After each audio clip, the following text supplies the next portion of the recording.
So good morning, everyone who's attending this session. We're going to give time for people to join us. But, it's really great that you're joining us on a Saturday morning or evening, depending on where you're joining us from. And we are really excited about today's session. We have a lot of ground to cover. And I think it's sure to be a really lively discussion. We'll go over some of the facets of what we're covering today, and we're going to introduce our panelists to you in just a minute. But before we introduce the panelists, I think what we'd like to do is just give you a sense of why this webinar is so important to us. It's important because it's really an opportunity for you to hear from individuals who have just been admitted to their dream schools. It's also an opportunity for you to ask them questions that you may have at this point in your journey, if you're just starting out or you're already preparing for round one. So, feel free to use the chat box to ask us your questions, and, we're going to get to them during the course of today's conversation. Before we start, I think it will be only fair, given the context that we're speaking in today, to give you some sense of, the red pen and, who your hosts are today. So what we're going to do is we are going to talk a little bit about who we are.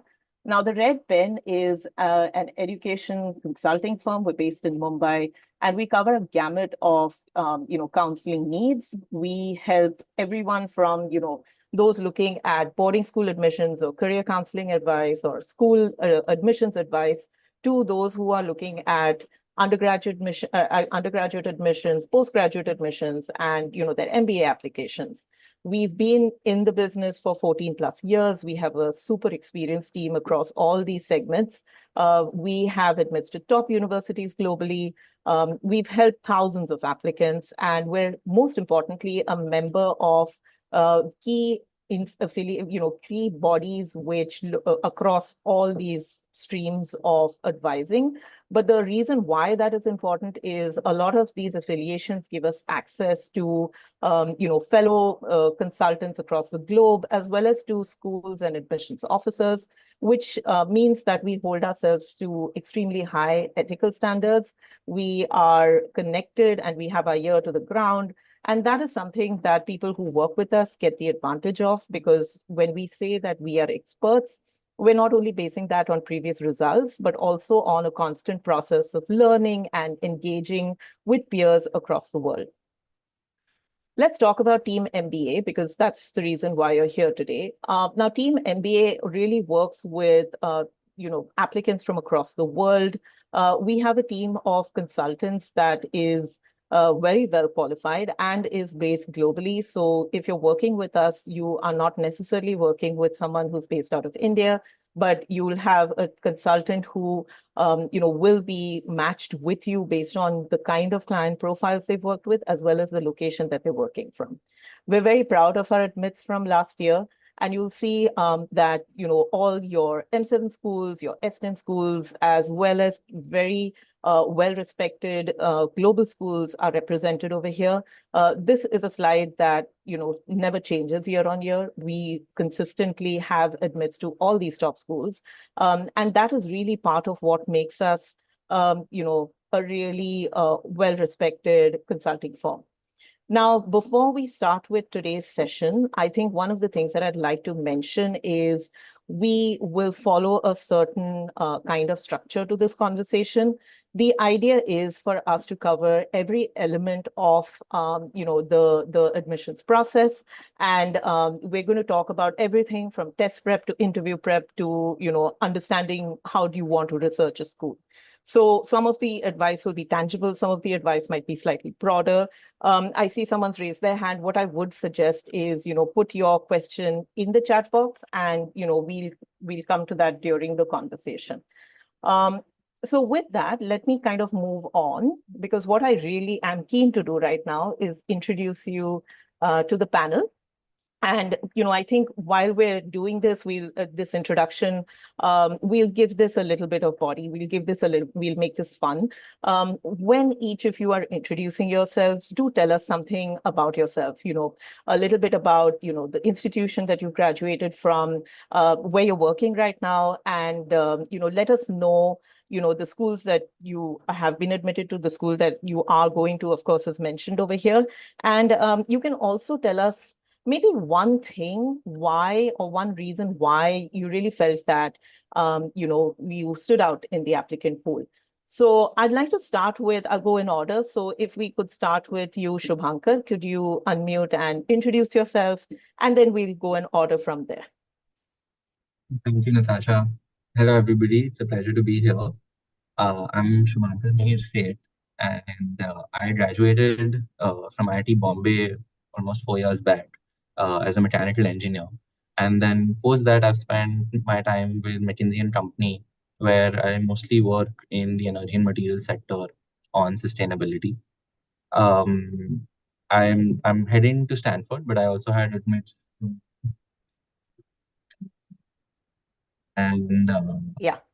one thing that One reason why you felt you stood out in the applicant pool. Yeah, I think for Stanford especially, I think it was the fact that I'm very passionate about sustainability, and that's something that comes into all the work that I do. Everything that I did at McKinsey was not all sustainability focused, but I still managed to make sure that it emerged squarely on the agenda of my clients, even when it was not the main topic. And I think that's something that Stanford really cares about. So I think that's what had me stand out. But thank you, and excited to answer your questions. And over to Rutuja. Okay. Hi, Rutuja.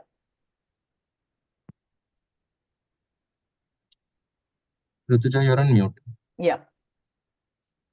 Sorry. Hello, everyone. Yeah, so my name is Rutuja, and I graduated from VJTI Mumbai in 2019.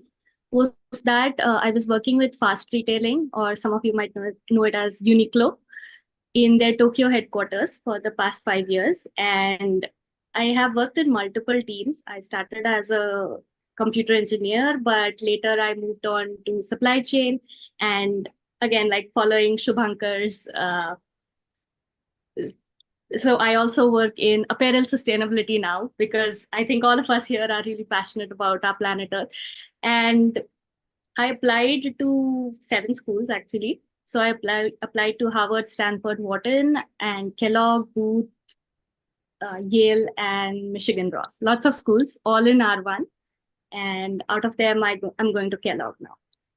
Great. Thank you, Rutuja. Can we move on to Kashif? Yeah, sure. Hey, everyone. Thank you, Natasha, for this opportunity. Quick introduction about myself. My name is Kashif. I completed my Bachelor of Commerce from St. Joseph's College of Commerce, and I'm also a chartered accountant by profession.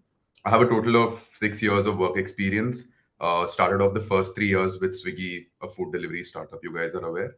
And then I moved on to Navi, which is a fintech startup, and I'm currently leading the business finance team. Coming to the schools I too applied to a lot of schools: Harvard, Wharton, Tuck, Darden, and Ross. I was fortunate enough to receive admits from HBS and Darden, and I chose Harvard. Yeah, that sums up my introduction. I think, yeah, one question around what set me apart. I think my experience of working with 2 startups, I was very closely involved with the founders, was helping out in the expansion space, and I stayed connected with the customers, was involved in a lot of ground reality. And yeah, that's what I brought it out in my application. And I think that's what stood out. Yeah, I agree. Your passion for building businesses was something that was just awe-inspiring. So thanks for that. If we can move to Parul. Yeah, thank you, Natasha. Hey, everyone. I'm really excited to speak to all of you. So I am Parul, and I graduated from BITS Pilani Goa campus in 2020. I am currently, I was working in JP Morgan. I was an applied AI ML team for commercial banking there. I was helping them set up their applied AI ML team. So the schools that I applied to 5 schools. I applied to Harvard, Stanford, Booth, Wharton, and Kellogg. And I got into Wharton, Kellogg, Stanford, and I'm going to Stanford. Got waitlisted at Booth, but I did not pursue it. And the one reason, sorry, Natasha. Oh, please, one reason why you stood out. Yeah. So I have a very extensive engineering work background. As such, I worked in cloud engineering and drove like a lot of very new projects, very advanced technical projects for JP Morgan. So I think that really stood out for me, like as an applicant. Also the kind of work that I was doing, setting up sort of a very new entrepreneurial team in AI ML within a very big tech ecosystem of JP Morgan. I think all of these things really stood out for me as also my passion for STEM and women in STEM and my nonprofit work in digitalization. So I think these were like a few things that stood out for me. Yeah. Yeah. And Maulik, can you introduce yourself? Yeah. Hi, everyone. My name is Maulik. I went to the University of Cambridge, graduated in 2019. After that, spent about 3 years at JP Morgan's office in London, moved back to India in 2022, spent the past year and a half in my family's real estate business in India, and recently did a pre-MBA secondment for 6 months. I applied to 10 schools, the M7, as well as Yale, LBS, and I'm blanking on the last school, UCLA. Yeah. I was admitted to Wharton, Kellogg, Yale, and LBS, and there were a few more waitlists which I didn't end up pursuing. One thing that differentiated me, I think, was working in banking outside of India for about 3 years, and then some work in the real estate business around sustainability, green buildings, investing. So that's what I think was differentiating. Great. Thank you, Maulik. So, a lot of very, very diverse perspectives today on the panel, and I'm really glad about that. And I could see a lot of you nodding your heads when each of you was talking about this, the breadth of schools that each of you applied to. And I know the sheer hard work and effort that's gone into, all those applications. So I'm going to start my first question off, and I'm going to address it to, all of you, because I think what I really want to know, and what I think the audience would benefit from understanding, is really why you felt that this was the right time in your career for you to take that decision of stepping out and investing in an MBA. And I think that is like the first question that comes to mind. So I'm going to just ask one of you to start with, and please, others, feel free to add your perspective to it. So I think I would start by asking this question to Rutuja, and if you could just share your perspective.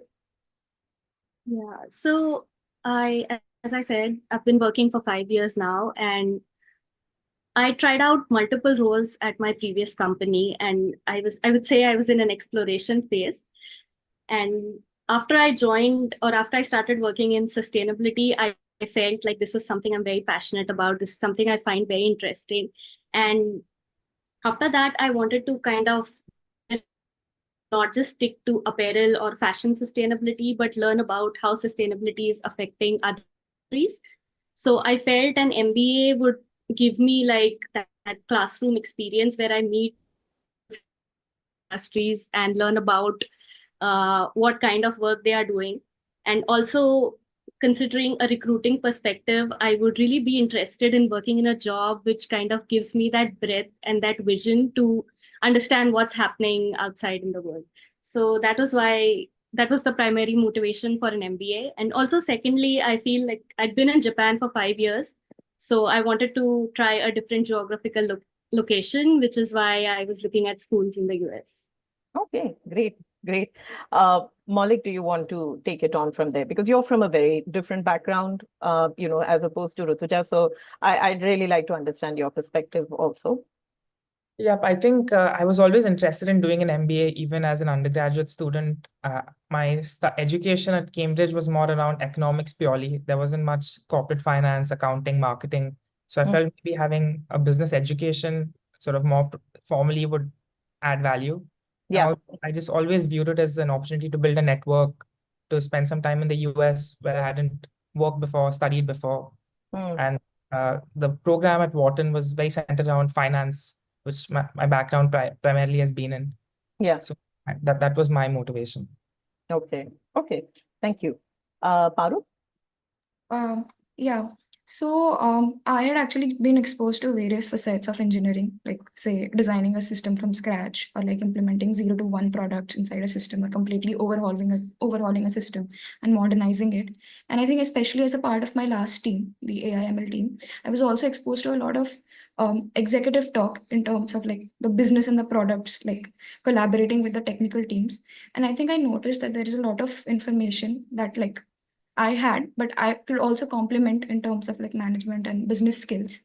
And I wanted to move further like in my career. And I was also at a point where I had a talk with my manager and we were deciding like which way do I want to go, like the completely technical side or the business side. And I think it was like a sort of like a all of these factors that sort of like made me decide that an MBA at this point, learning about how tech can actually like create more business value, all of those aspects would really help me. And I think Stanford was really like solid in this sense, and that is why it was also my dream school. So Okay. yeah. Okay.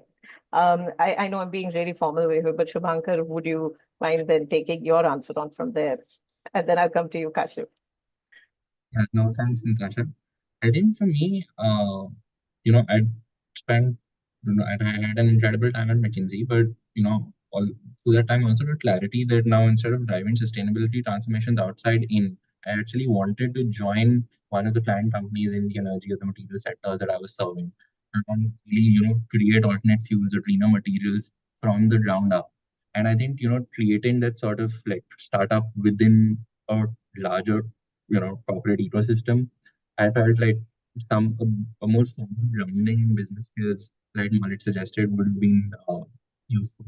So that I think was the primary constraint. And the second, of course, there's still a little bit of an information or like arbitrage as far as sustainability and tech is concerned between the US and India. And I really wanted to see what the best of the best looks like, considering how invested Stanford is in the fight against climate change, and to see what is it that I can bring back from the US to India. Okay, thank you. Kashif. Yeah. Specifically for me, I come from a finance background, but most of my career has been in non-finance roles. And I've seen myself grow professionally through hands-on learning, guidance from my peers, and applying first principles thinking. And working very closely with the founders have sparked interest in entrepreneurial journey. So I realized it's the right time to step back and invest in a formal business education, so that I acquire some structured frameworks, build a network, when I start my entrepreneurial journey to have like a non-linear growth. That's my reason. Okay. I'm going to now just dive into the actual process of the journey that you guys went through, during your applications. And the first step on that journey is really test prep. And I know that all of you have like taken a wide gamut of tests. Some of you have taken the GRE, some of you have taken the GMAT.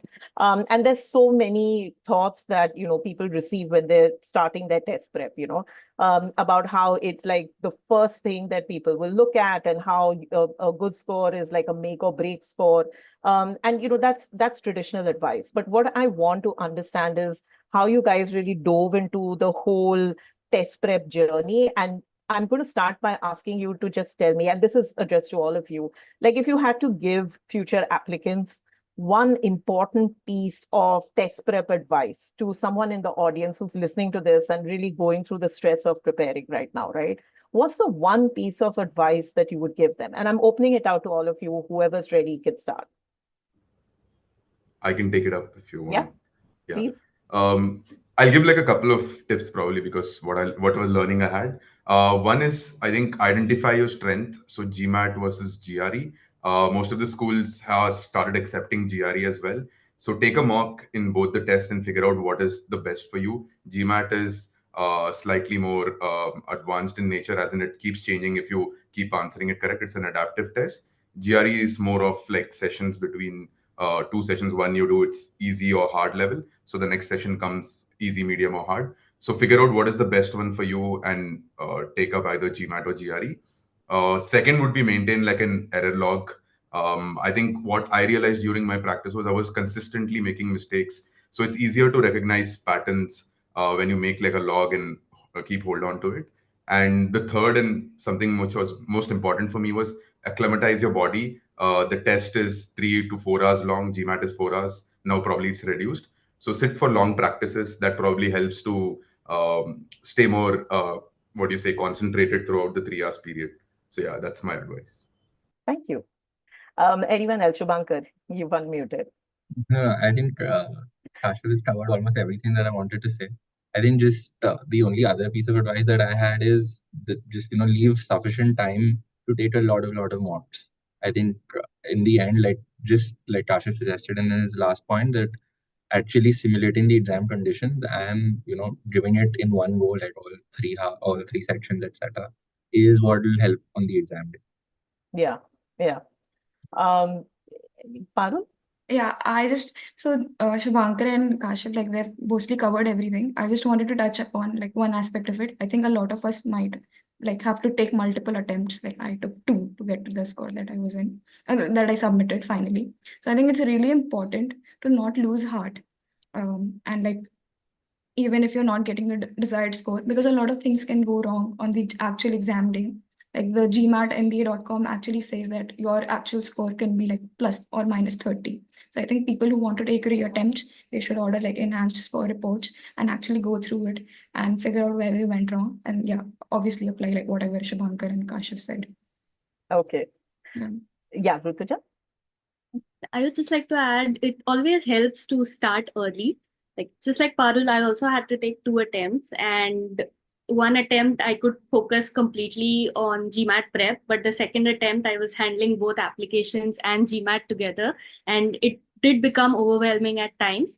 So it's just better to take the test as soon as possible and keep it out of the way. Anyway, the test score is valid for 5 years, so you might as well waste. Yeah, no, I agree. And I'm just going to add a little bit of context here. And again, Maulik, or if you want to take that up, or anyone else, that all of you managed test prep and just this intensive process alongside like a full-time job, right? And very demanding jobs as well.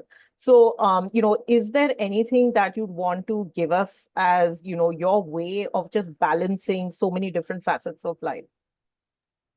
Yeah, sure. My approach was in the mornings before work, just to take some time to go over my quantitative aspect of the GMAT is what I was focusing on as opposed to verbal. So just spending some time going over the GMAT math and theory in the mornings, and in the evenings maybe doing some practice questions, and just making sure that I have that sort of routine over the course of the 2-3 month prep period. I think that sort of consistent structure just gave me a good routine and ability to sort of balance work and GMAT test prep. Okay. I mean, any other tips that anyone would like to share, please feel free, because I know this is something that all of you did. But any other perspective, Parul? Yeah. So the first thing I would suggest is take like one of those official free mocks that are available on MBA.com so that you have an idea, because it's very, very close to what the actual exam is going to look like.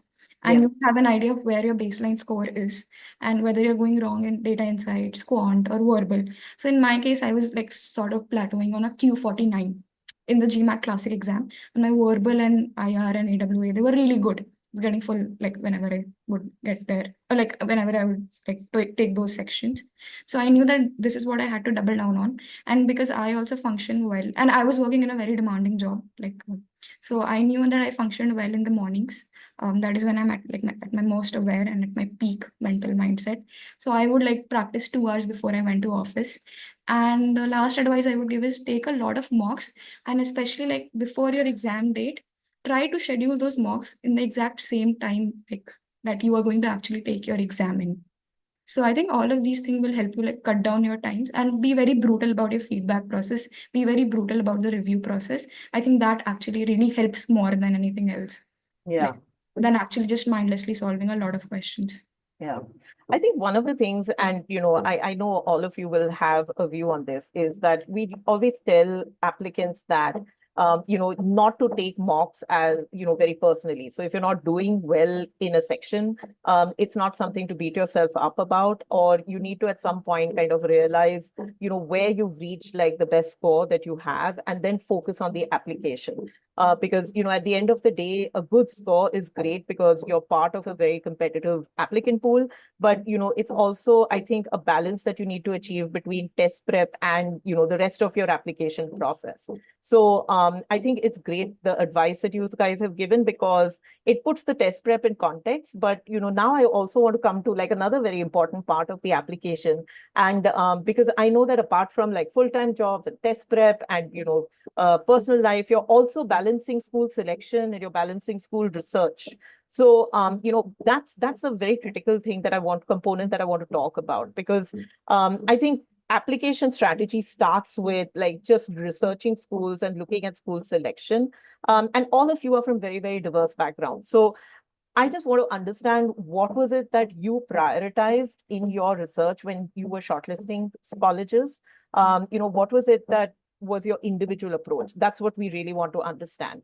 So, I just again want to open it out, whoever wants to go first. I can go. Sure, please. So on the first part, I think I did first level of categorization. I think when we discussed with you, Natasha, I think selecting schools between a dream school, a target school, and a safety school. So that is the first step I took. And to bucketize into these three, the second step I took was something which is more important to me, is the culture fit.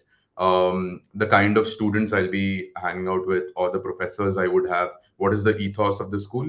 So since I wanted to do entrepreneurship, I figured out schools which would be more inclined towards entrepreneurship, the courses they have around it, and the clubs they had. So I spoke to a lot of students and professors and figured out what would sit into my ethos and my culture fit. Third, again, was the teaching method is what I considered, because I wanted to focus more on my critical thinking, having a point of view, and then defending my point of view against people who would oppose it. So case study methods stood out at that point of time, and hence I chose Harvard and Darden as one of my targets and dream schools. And then lastly, the alumni network, because I wanted to start up coming back in India. I was considering how big the network is back in India, who can support or who can help me out. So these were the 4 criteria that I took into account. Yeah, and we always talk about the 4 pillars. Like if you're applying for an MBA and you're looking at really extracting the full value of an MBA, you typically look at different ways in which a program is going to support you. So one is, of course, your personal development. The second is in terms of exposure or the development of a professional toolkit and the sector you want exposure to. The third is just the community of people that you're going to be a part of for the next 2 years. And, lastly, you want to understand the shape and size and value of the network. So whether those are students, whether those are alums, I think those are critical factors, Kashif, that we've also spoken about in a lot of detail. So, yeah. But, I just coming back to that question, is there anything else that, you guys prioritize when you were selecting schools?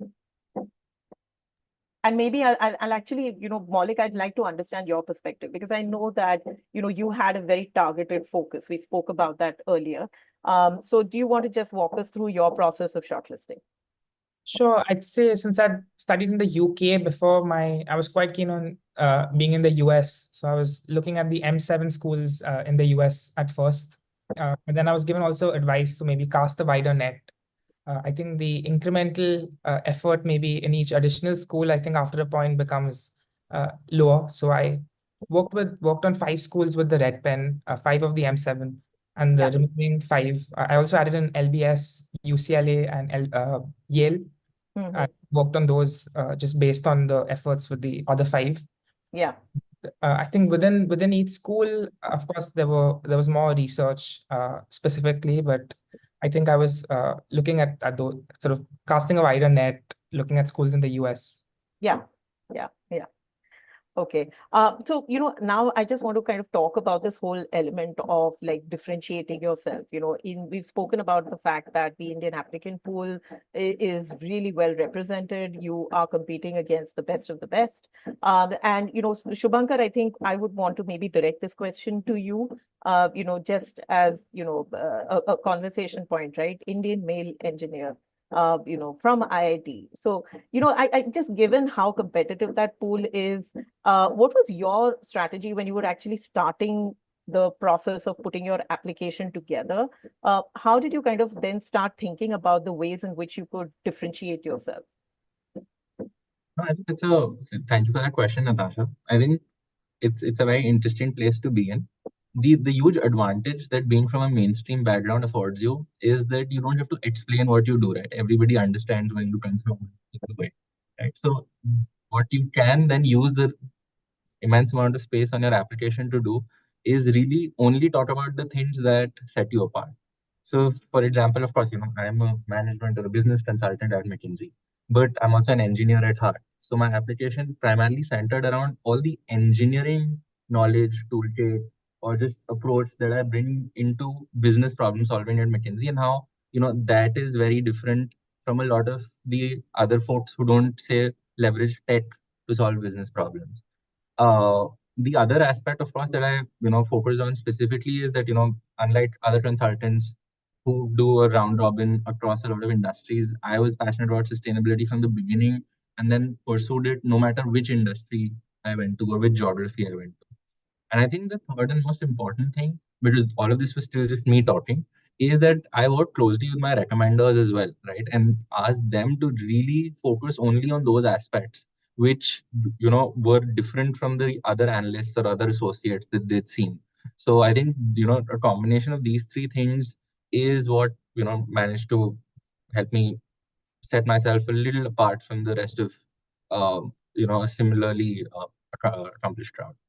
And I think that's a great point, because at the end of the day, your application really needs to work holistically. When you talk about differentiating yourself, it's not just in essays or in your pitch, but it's also about the kind of picture that comes across from different components of your application. So I think that's great advice, talking about, even your recommenders and how they approached your the recommendation they were giving to you. And again, now this is a question that I want to ask all of you again, because I know all of you applied in different rounds to different colleges. So now, with the benefit of hindsight, if someone were to ask you round one versus round two, which one would you recommend? And do you have any thoughts around it? Will my chances go up or down? Is there any perspective that you now have, having gone through the entire year of stress? And maybe I'll start with Parul, because I can see her smiling over there. So I think a lot of us will see a lot of things on the internet, that this is the time to apply in round one because there are more seats, more diversity, etc., etc. But personally, I felt that when you feel your application is at the strongest, when it is most well represented, is the round that you should apply in. So I'll just give my case an example. I applied to Wharton in round one. So I took my second attempt at GMAT very late. And I was planning to apply to Wharton and Booth in round one and the rest of the schools in round two. And I applied to Wharton in round one. And I think just before hitting send or submit on Booth, I stopped because I wasn't really that happy with my application. It was a very late night attempt. And funnily enough, I got waitlisted in Wharton in round one. And then eventually I had to send them updated materials and send them all the things that I brought in round two in my application. And I got an admit. I got an admit from Stanford in round two. I got into Kellogg in round two. Like most of my applications went out in round two. So I personally feel that if you have like a project that is going to really differentiate you, if you are winning an award, if you feel that your extracurriculars are like well represented, that is the point that you should apply in. Obviously, I think people who are like from overrepresented pools, I think it's best if you apply in round one. And I also think that you should have like a healthy mixture of schools in round one and round two. Don't put all your eggs in one basket. Since everybody has like almost a year to apply. So yeah, that is what I feel about this question. Yeah, thank you. I think that really helps, Parul, because I know that you were someone who spread your applications out, and Stanford was something that was very close to your heart, and it happened in round two, and it's really great to hear that perspective. I think it is important to reiterate at different points to anyone who's listening in today and is looking at when they should apply, that the best chance you have is when your application is the strongest. Yes, there is advice around round one and round two, and parts of it are valid. But at the same time, there is no point in rushing your application before something really comes to fruition in your job, and maybe there's something that you can really show great results in and would really, lift your application up. So that is great advice. Rutuja, you were also someone who kind of spread your applications out. Any questions that you have, advice that you have about this round 1 versus round 2? Yeah, so I have a different story actually. I applied to Wharton in round 2 of last year, which is 2022, right? Yeah, and I was waitlisted at Wharton in that year. And this happened, like I mentioned, I was juggling GMAT and the applications. So I applied to only one school in that round and I was waitlisted and it didn't work out. So the next year, like I used that entire year to kind of prep well and to improve my profile and also add in elements in my profile which were missing while I applied to Wharton initially. So I had sufficient time to prep in the next year, and I also had a good GMAT score. So I was ready to apply to all the schools that I wanted to in round 1 itself. With the same consultant for both the rounds. So all our stories were in place, our application was in place. Because of that, I was able to like handle the thing in that 1 month. I was able to apply to all schools, and thankfully it worked out in round 1. So I think it's just like whenever you feel, just like Parul said, your application is the best, you should go ahead and apply. Yeah. Yeah, I think that's really at the heart of this discussion, right? You apply when your application is the strongest. I just want to spend some time about the section that I think when a lot of individuals work with us, that is the first part of the application that's really on their mind is about, the essay development and that creating of a personal narrative, right? Because while we do a lot of deep reflection with each of our applicants, I think the stress is mainly around what components go together. And I think a lot of you have given, answers to some of the most broad prompts. So if I look at the HVS prompt, I look at the Stanford prompt, or I look at, Kellogg's second prompt. So I just want to understand, a couple of things. Like expressing yourself authentically is what we talk about, but it's also, while it's simple to say, it's one of the most difficult tasks to do. It's not something that comes naturally to a lot of us, of sitting and talking about yourself.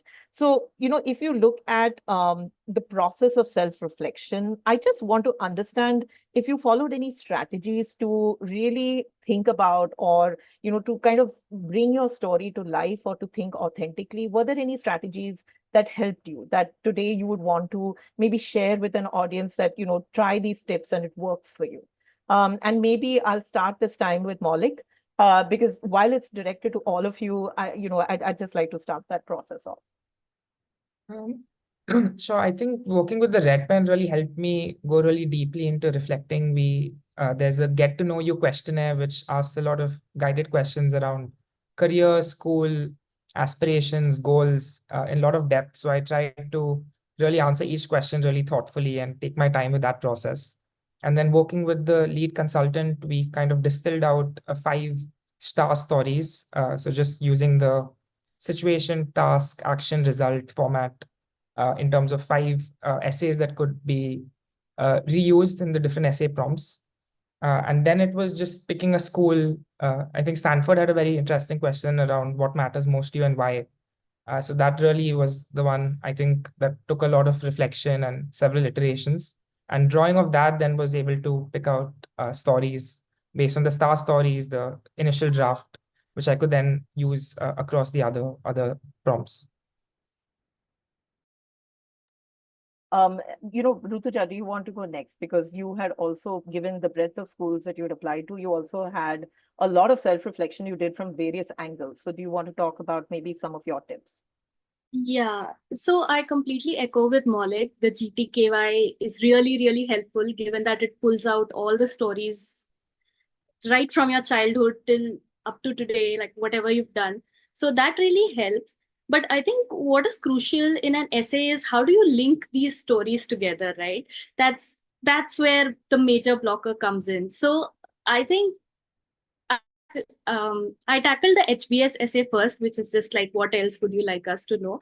And I spent almost a month on that essay. So I thought about a lot of themes and I went around writing on those themes. But later I realized that this is not working. So what I did instead was I pulled out like 3 major events in my life. And I tried to just sit with those events and try to understand whether is this some pattern? Is there a particular value which I'm following while I make decisions in these events? And to be honest, after some self-reflection, I did actually start seeing patterns in all of those events. And that's what helped me string those stories together and form like a coherent essay to submit. So I would say that many a times we don't really understand why we are making a decision, or we look at the very small picture or the smaller event. But if you sit down with your stories and try to think what really went in your mind when you were making those decisions, I'm sure there will be some values which are very important to you. And that's exactly what the essay will ask you to, like, you'll be asked to reflect on the essay. Yeah. You're on mute, Natasha. Yeah. So, Shubhankar, I saw you smiling during the whole essay development question. So I'm sure you have a lot of interesting insights as well, because I remember, this process, those conversations go back and forth, right? So any tips that you'd want to share around essay development and authenticity?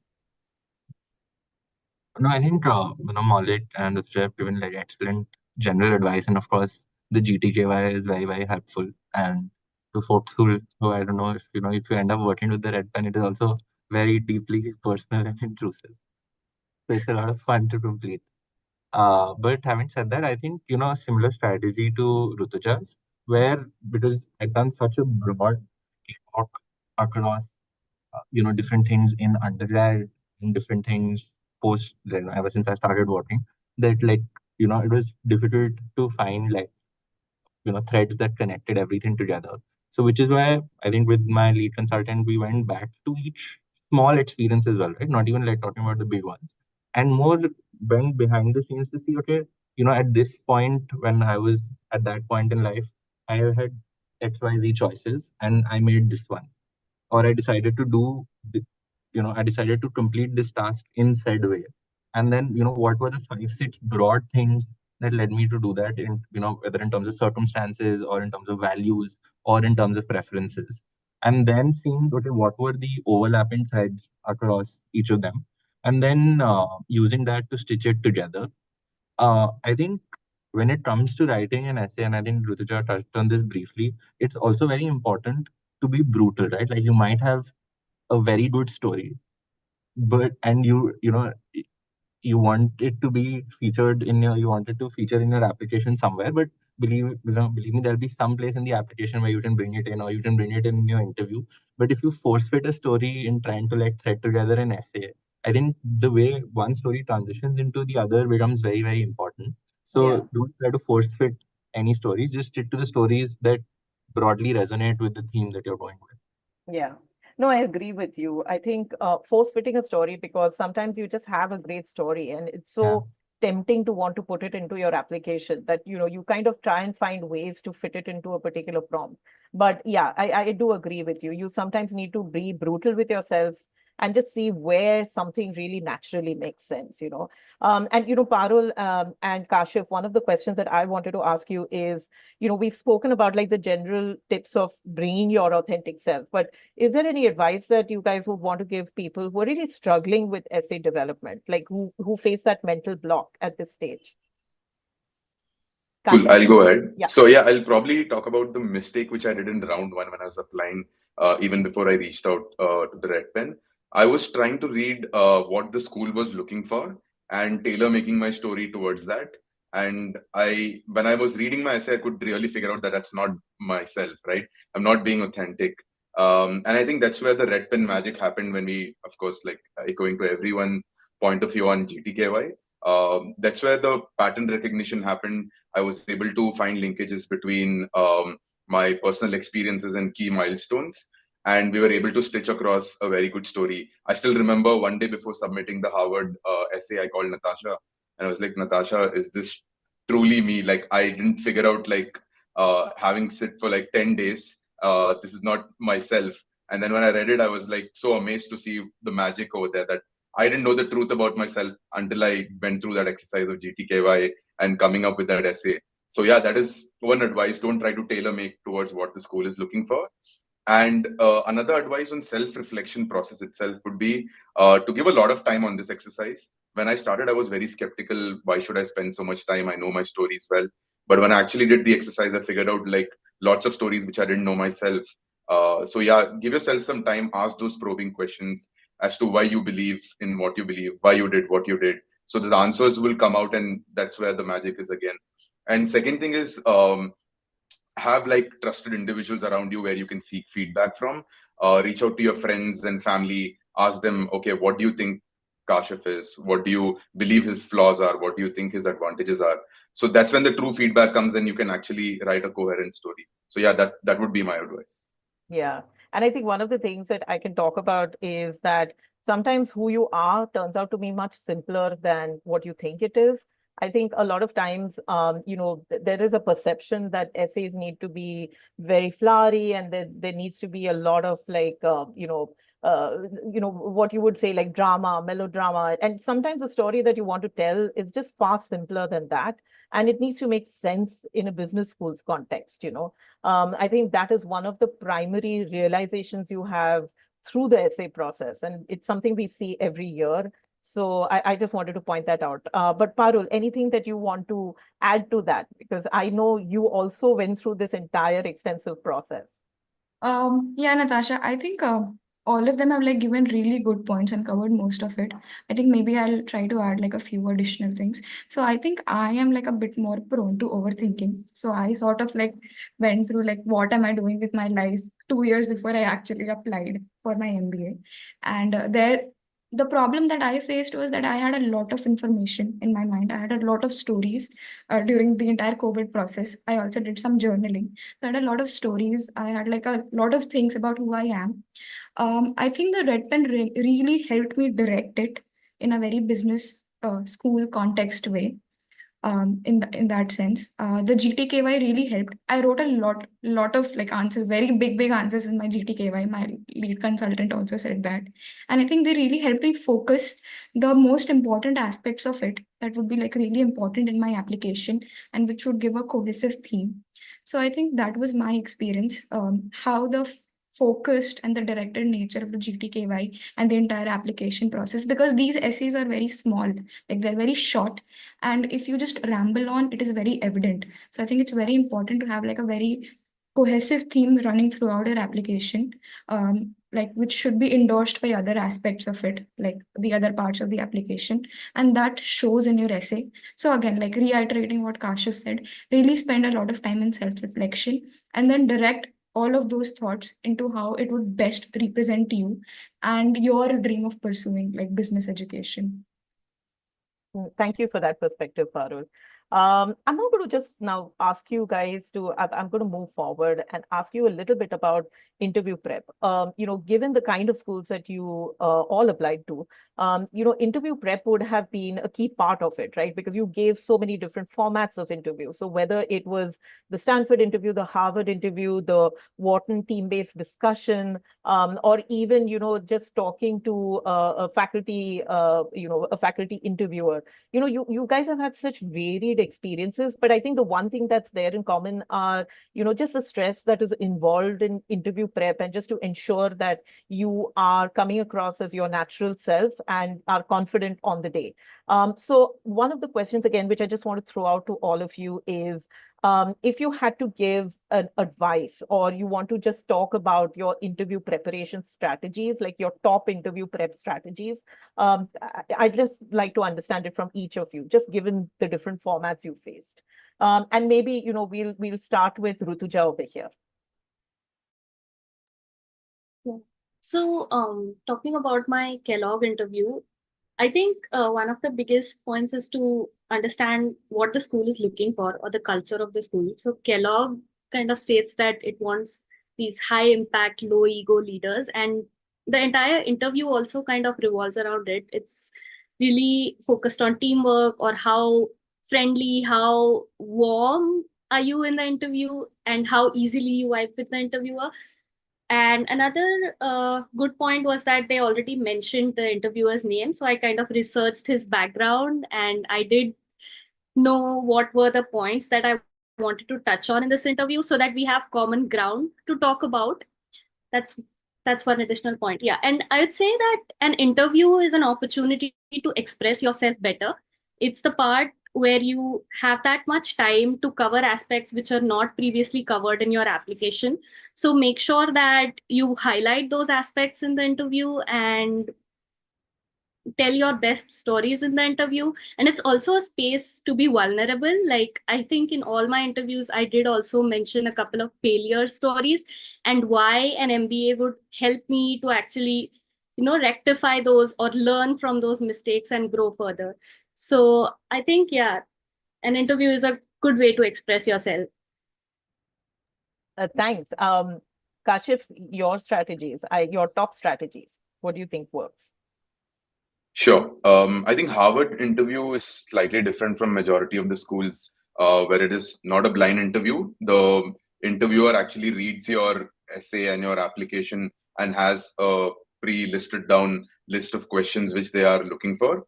And it's more of a rapid fire. So it's like I got 32 questions in like 30 minutes. So it's like one question under a minute. So the most important point was how structured will I be and how I can answer questions to the point. So headlining the answers which Natasha mentioned and using STAR framework helped me out a lot. Second most important tip would be to do mocks. In my case, I had to take the diverse point of view, be it like an Indian interviewer or a US interviewer. So I got in touch with a lot of consultants. Natasha helped me out with that. And that gave me a very different perspective. So when I started, I was answering questions all over the place. I was a little nervous. So that gave me a lot of confidence when I was practicing a lot more, how to be my natural self, not sound robotic. So yeah, mock interviews and structuring your answers was the key for me. Great. Shubhankar, anything you would like to add here? I think this might be not tactical advice, but I think, just having a broad set of 8, whatever number you're comfortable with, 5, 10 stories, which you can deliver in a 1-minute version, in a 2-minute version, in a 3-minute version, and like bring out different qualities from the same story. Like the same story can be about resilience or teamwork or failure or anything that you want to talk about. And then, just being able to quickly on the spot deliver it is very, very helpful. And the second thing, of course, to me, specifically with Stanford, I think like not going into the interview with any notions is very important. I'd spent time practicing why MBA, why Stanford, this and that. And I got into the interview and the interviewer just, started off with, hello, so what's the biggest accomplishment in your life? And we went deeper and deeper into just that one question for the entire 1 hour duration of the interview, right? Like, why do you think it's the biggest accomplishment? Do you think others feel this is your biggest accomplishment? Or do you think? So I think the interviewer also might have their own quirks. So just go with an open mind. Yeah. Parul, anything that you would want to add for the Stanford interview? Yeah, so actually I was interviewed not by like some Indian alum. I was actually interviewed by an Indonesian government minister, His Excellency Rahmat Kamuddin. So I did like a lot of research on him beforehand because I think there was this entire international experience and I wasn't sure how well I would be able to talk about the Indian experience. So I think that was one challenge that I had like to overcome. And since I knew about it, I was able to research, I was able to figure out what are common things that he would know like about my work. Turns out he knew nothing about AI. So I had to like sort of go. So I was prepared to explain all of these things to somebody who had no idea about like my technical experience. And in general, for all of my interviews, because I work in like a very technical, again, like job, this was one thing that I had to figure out how to best express myself and not like appear very confused. Because I think the main point of interviews is to make the interviewer understand who you are. And the personal aspects of it is very important and they're like more universal, so easily understandable across the globe. But I think even the professional aspects of it, I think people should have an idea of how they want to convey what they're doing, etc. And yeah, I think you should just be yourself. Don't worry so much about don't over-engineer it, because again, that also does not look very nice. Practice a lot of mocks beforehand, get a lot of feedback. I think a lot of people will find very common questions that come across on interviews. So have some semblance of answer prepared to that. Okay. Yeah, and just relax. I think that would be the most important thing. Take a deep breath, right? Yeah. Okay. And Maulik, I wanted to also ask you this because I wanted to ask you a question around the whole Wharton team-based interview. So if you had to give someone a tip for preparing for the team-based interview, what would your top tip be? Yep, with the team-based interview as well, I think the mock was very helpful in terms of getting familiar with the format. It's typically about 30 minutes long. The first 60 seconds each, there are 5 or 6 applicants, each of whom pitch the answer to the question that's asked. And then there's a 25-minute free-flowing discussion, which can go any way based on the people involved in the conversation. So I think my experience was just making sure that I'm speaking up, but also giving everyone a chance to speak during the conversation, not dominating, but not taking too much of a step back, moving the conversation forward, assuming a role in the discussion as well, whether it's summarizing the conversation, making sure to take notes, keeping everyone on track in terms of the general format. Yeah. Just being clear, trying to make sure that at the final pitch, which each applicant does, that the points that were raised are covered. Yeah. I think all of that helped. And then as well, just making sure that I was doing the mock and had sort of familiarity with how it goes. Yeah. We have questions that are coming in, and if you have questions, please add it to the question Q&A box. But before we just get to the questions, I'm just going to ask again.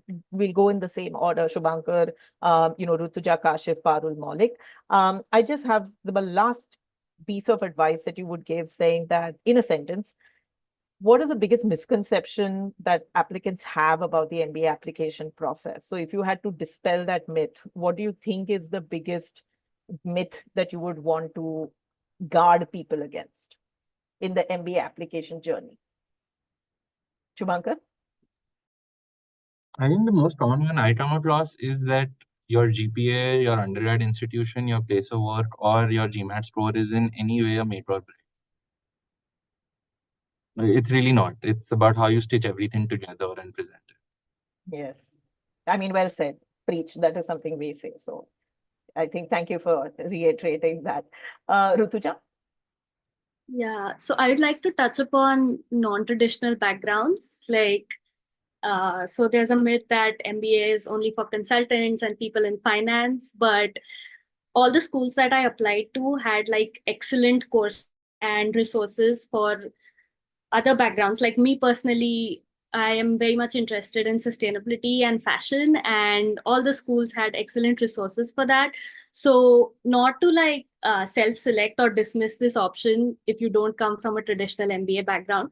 And secondly, I'd like to say it looks very competitive from the outside, and it really is. But in the process, you actually meet so many supportive people and so many kind people who will help you with resources, who will be very glad to share their experiences to proofread your application materials. So just feel free to reach out. Don't hold back because you think it's competitive and people might not help.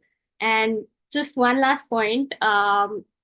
We just talked about interviews. So maybe take these processes with a grain of salt, like a pinch of salt, because MBA, I think the admission process is it has a hint of randomness to it. So sometimes you might have a great interview, but you might not get in. Sometimes your interview might not be that great, but still you might get in. So yeah, I'd just say go for it. Yeah, I think that's really important. Understanding and appreciating and enjoying the moment, right, that you're in. Kashif? Yeah, both the important misconceptions have been already told, so I'm just wondering what should I add on to. Okay, yeah, I think there's one on the letter of recommendations. I think there's a misconception, at least when it comes to HSW, that these need to come from alumni or people who are at a director level or CEO level. That's not true. At least in my case, I had my immediate managers who've not been in very high positions write my LORs. like Shubhankar mentioned, I work very closely with them. So I think choose recommenders who can actually vouch and bring out the stories which can be like told to the admissions committee properly, instead of choosing like a co-founder or an MD or a director who will not be able to spend much time with you to like write your letter of recommendation. So that would be one of the things which I would add. That's great advice. I think people tend to, not think about LORs the way that we've spoken about them today. So I'm really glad that, Shubhankar and you have given some really valuable advice around that.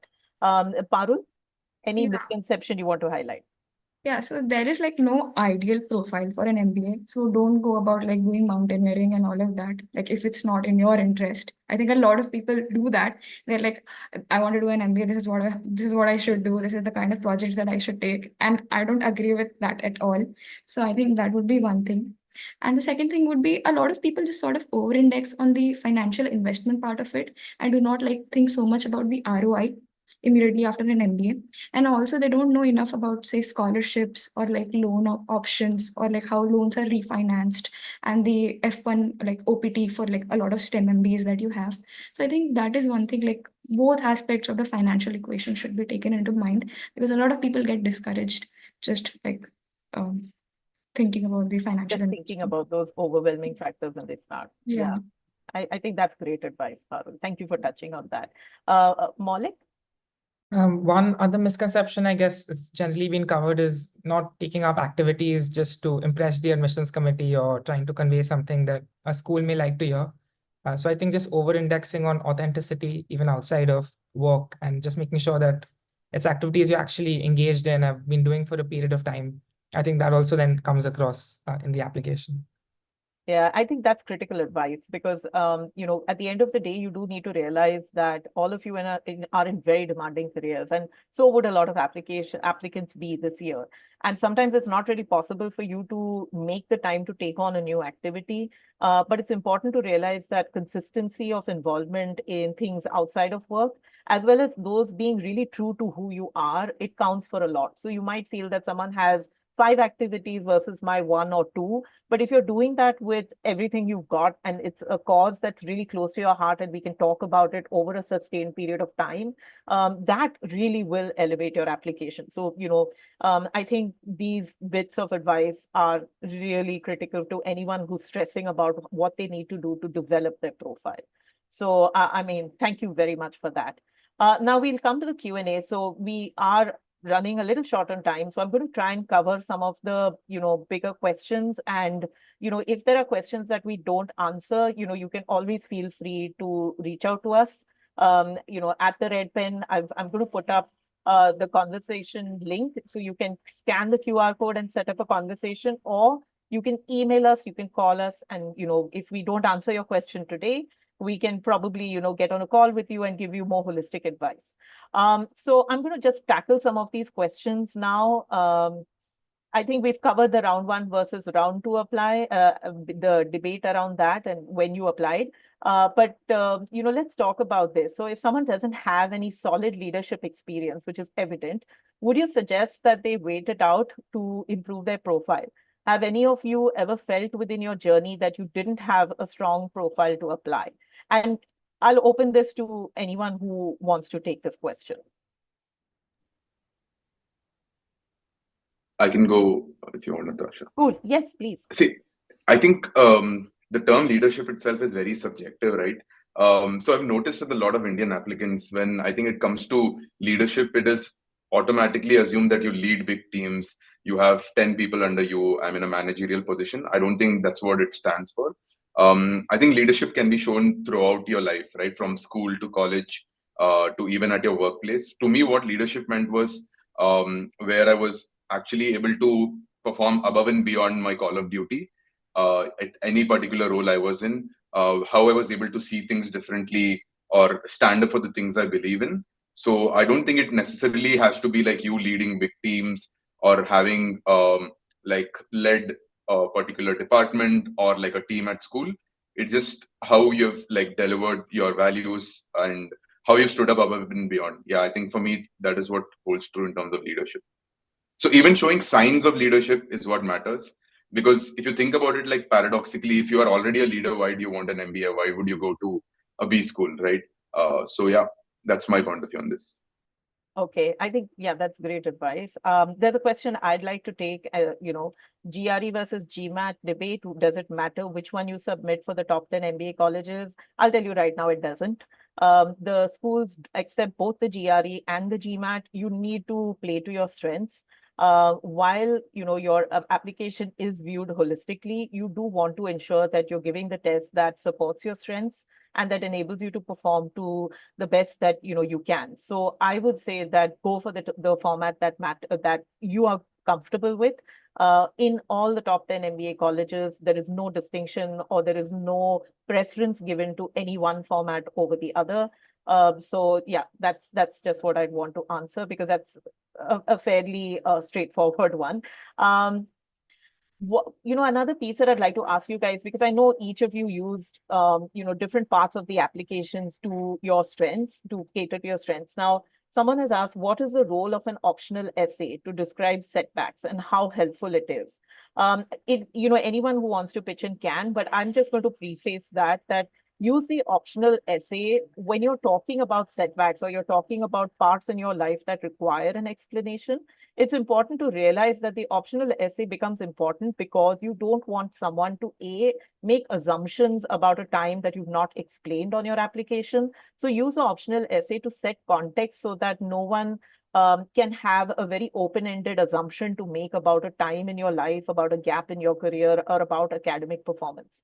And secondly, if you're going to use the optional essay to describe a setback or something that you feel potentially can be perceived negatively, and the common examples are academic performance, gaps in your professional experience, or maybe an unconventional choice you made in your professional experience, it's important to describe not only what happened if there was a circumstance that needs to be explained, but also it's important to talk about what happened in the aftermath of that. What is important to realize is how have you grown, what have you learned, and how have the choices that you made during that period in your time, how have they positively impacted decisions that you've made in the future? So use the optional essay wisely, but use it also because you do not want any information about your application to be something that someone makes a judgment call on rather than you providing or not providing any kind of context. So I think with that, I just want to go to a test prep question, which anyone can answer. How many hours each day should someone scoop out for GMAT prep, and how long do people actually prep for it usually? Now, again, Parul, I'll actually ask this to you because you had a lot of tips that you had given during our discussion around it. Do you have any advice in terms of the time for GMAT prep? So I think it's very personal and dependent on where you are at in terms of the baseline score. That is why I very strongly recommended get like your first official mock done so that you have an idea. And then I think and then dependent on what aspect of the GMAT or GRE you want to improve in, I think you should set out like a schedule for yourself that these are these many months that should take me and these are these many hours. I don't think you have to study for a long time, in my personal opinion. I think it's more about qualitative study rather than quantitative study. But again, I feel it's like a very personal thing to decide on, and also depends on like how fresh you feel, what are your work hours, what are your other like commitments.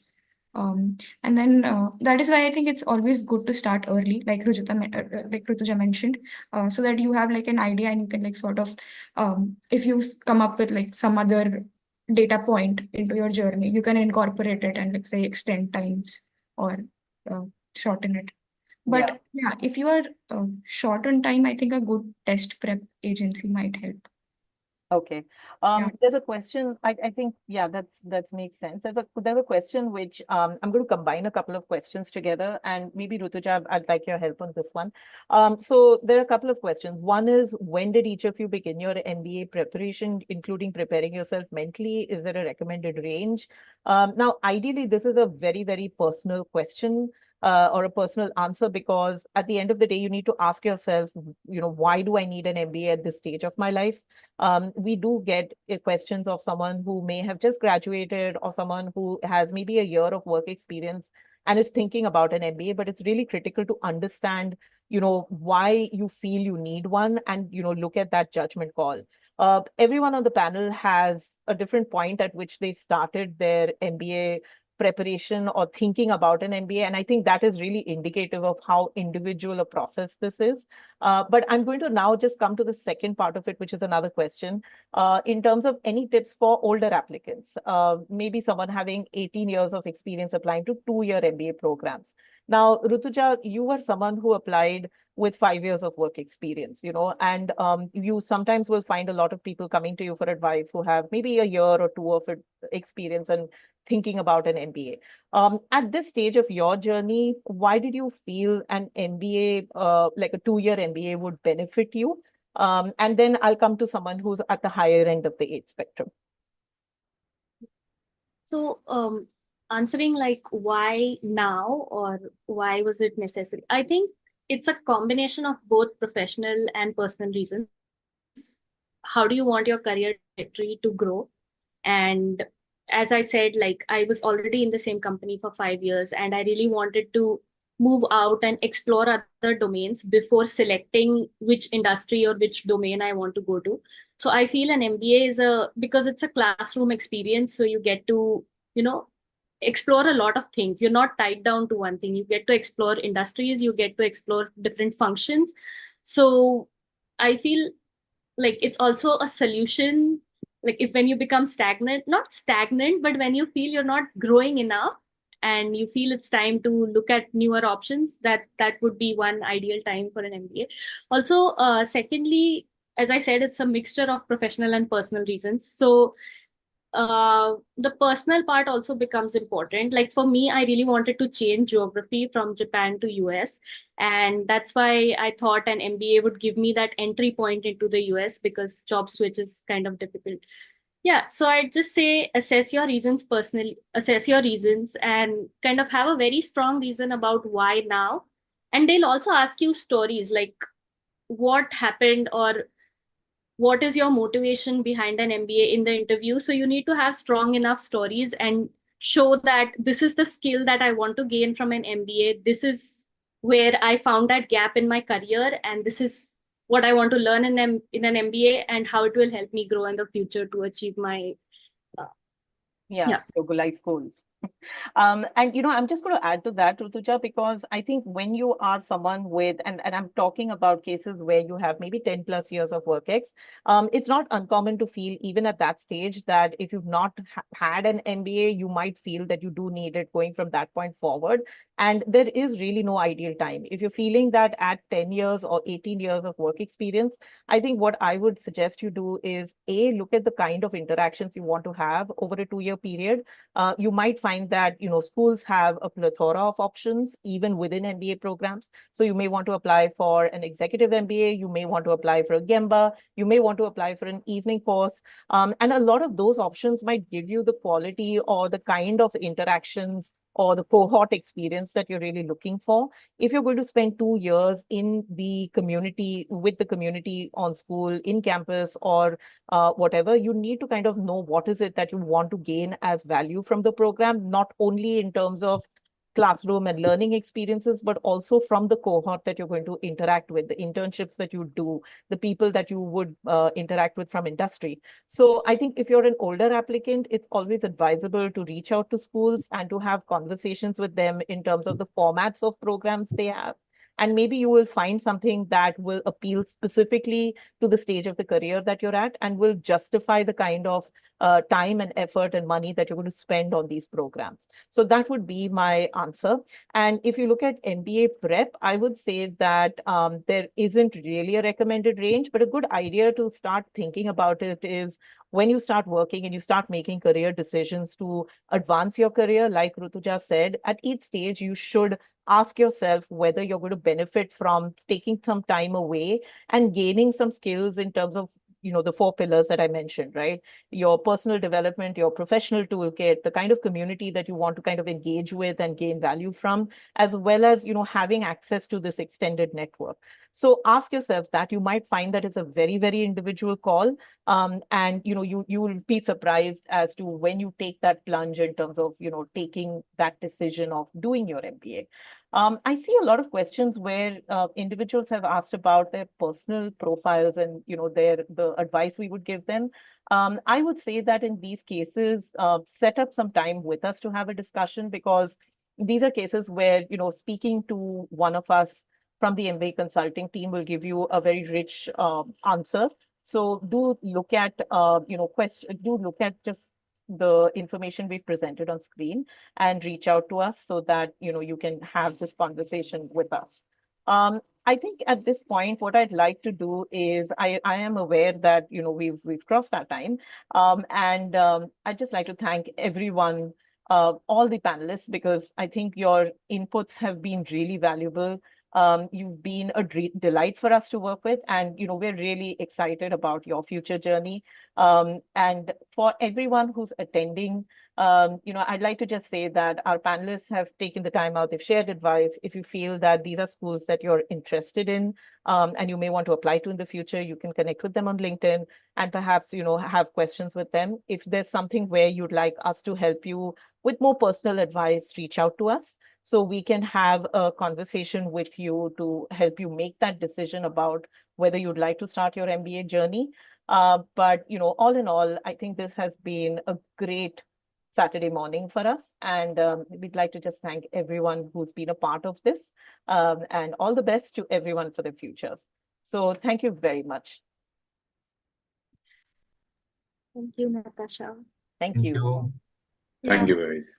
Thank you, Natasha. And I just wanted to say that the Red Pen team really helped, like, all of us in our MBA journeys. So again, like, thank you for that as well. Thank you so much for that. Thank you.